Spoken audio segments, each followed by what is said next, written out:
بہت مصروف رہنا بھی بہت مصروف رہنا بھی خدا کی ایک نعمت ہے۔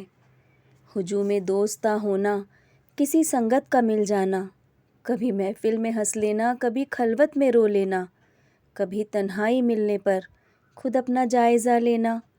کبھی دکھتے کسی دل پر تشفی کا مرہم رکھنا، کسی آنسو کو چن لینا، کسی کا حال لے لینا، کسی کا راز ملنے پر لبوں کو اپنے سی لینا، کسی بچے کو چھو لینا، کسی بوڑھے کی سن لینا،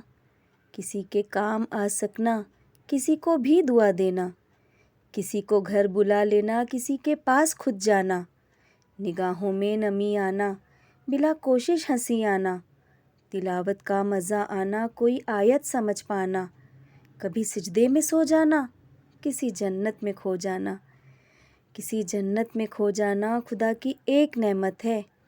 بہت مصروف رہنا بھی خدا کی ایک نعمت ہے۔